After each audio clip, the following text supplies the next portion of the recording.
Loneliness. All of us in this room will experience loneliness at some point in our lives. Loneliness is not a function of being alone, but rather a function of how socially connected you are to those around you. There could be somebody in this room right now, surrounded by 1,000 people, experiencing loneliness. And while loneliness can be attributed to many things, as an architect, I'm going to tell you today how loneliness can be the result of our built environments, the very homes we choose to live in. Let's take a look at this house. It's a nice house. There's a big yard, picket fence, 2-car garage. And the home might be in a neighborhood like this. And for many people around the globe, this home, this neighborhood, it's a dream. And yet the danger of achieving this dream is a false sense of connection and an increase in social isolation. I know, I can hear you now. There's somebody in the room screaming at me inside their head. That's my house, and that's my neighborhood, and I know everyone on my block. To which I would answer, terrific. And I wish there were more people like you. Because I'd wager to guess there's more people in the room living in a similar situation that might not know their neighbors. They might recognize them and say hello, but under their breath, they're asking their spouse, what was her name again? So they can ask a question by name to signify they know them. Social media also contributes to this false sense of connection. This image is probably all too familiar. You're standing in the elevator, sitting in a cafe, and you look around, and everyone's on their phone. You're not texting or checking Facebook, but everyone else is. And maybe like me, you've been in a situation where you've made eye contact, smiled and said hello, and then have the person yank out their earbuds and say, I'm sorry, what did you say? I find this incredibly isolating. The concept I'd like to share with you today is an antidote to isolation. It's not a new concept. In fact, it's an age-old way of living, and it still exists in many non-European cultures around the world. And about 50 years ago, the Danes decided to make up a new name. And since then, tens of thousands of Danish people have been living in this connected way. And it's being pursued more widely around the globe as people are seeking community. This concept is cohousing.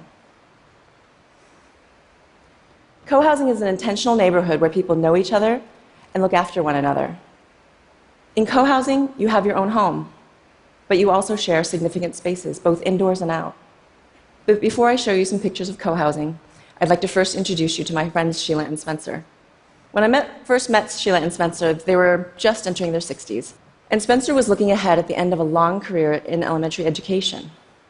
And he really disliked the idea that he might not have children in his life upon retirement.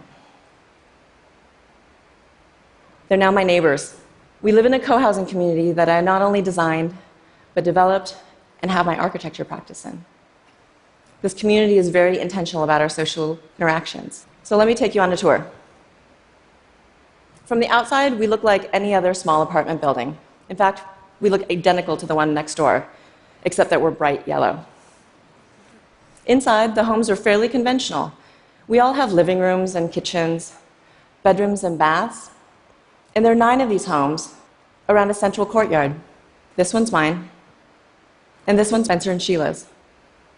And the thing that makes this building uniquely co-housing are not the homes, but rather what happens here, the social interactions that happen in and around that central courtyard. When I look across the courtyard, I look forward to seeing Spencer and Sheila. In fact, every morning, this is what I see. Spencer waving at me furiously as we're making our breakfast. From our homes, we look down into the courtyard. And depending on the time of year, we see this. Kids and grown-ups in various combinations playing and hanging out with each other. There's a lot of giggling and chatter. There's a lot of hula hooping. And every now and then, hey, quit hitting me, or a cry from one of the kids. These are the sounds of our daily lives and the sounds of social connectedness. At the bottom of the courtyard, there are a set of double doors, and those lead into the common house. And I consider the common house the secret sauce of co-housing. It's a secret sauce because it's the place where the social interactions and community life begin, and from there it radiates out through the rest of the community. Inside our common house, we have a large dining room to seat all 28 of us and our guests, and we dine together 3 times a week. In support of those meals, we have a large kitchen so that we can take turns cooking for each other in teams of 3. So that means with 17 adults, I lead cook once every 6 weeks. 2 other times, I show up and help my team with the preparation and cleanup. And all those other nights, I just show up. I have dinner, talk with my neighbors, and I go home having been fed a delicious meal by someone who cares about my vegetarian preferences. Our 9 families have intentionally chosen an alternative way of living. Instead of pursuing the American dream, where we might have been isolated in our single-family homes, we instead chose co-housing so that we can increase our social connections. And that's how co-housing starts, with a shared intention to live collaboratively. And intention is the single most important characteristic that differentiates co-housing from any other housing model. And while intention is difficult to see or even show, I'm an architect and I can't help but show you more pictures. So here are a few examples to illustrate how intention has been expressed in some of the communities I've visited. Through the careful selection of furniture, lighting, and acoustic materials to support eating together. And the careful location and visual access to kids' play areas around and inside the common house. And the consideration of scale and distribution of social gathering nodes in and around the community to support our daily lives. All of these spaces help contribute to and elevate the sense of communitas in each community. What was that word? Communitas. Communitas is a fancy social science way of saying spirit of community. And in visiting over 80 different communities, my measure of communitas became how frequently did residents eat together. While it's completely up to each group how frequently they have common meals, I know some that have eaten together every single night for the past 40 years. I know others that have an occasional potluck once or twice a month. And from my observations, I can tell you, those that eat together more frequently, they exhibit higher levels of communitas. It turns out, when you eat together, you start planning more activities together. When you eat together, you share more things. You start to watch each other's kids. You lend out your power tools. You borrow each other's cars.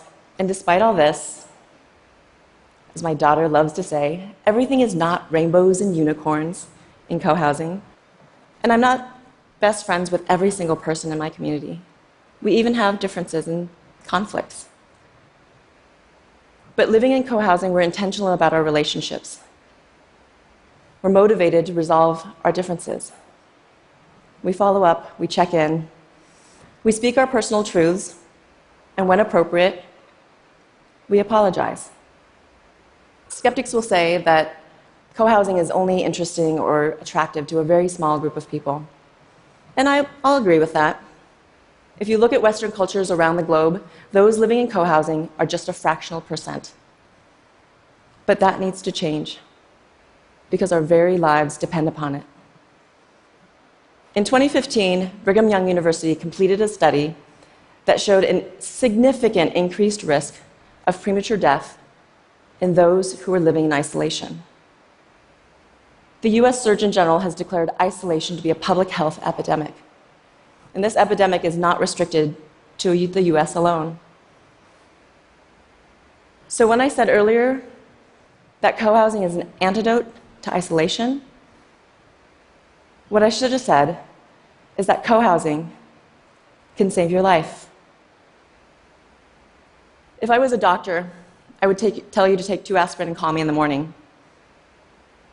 But as an architect, I'm going to suggest that you take a walk with your neighbor, share a meal together, and call me in 20 years. Thank you.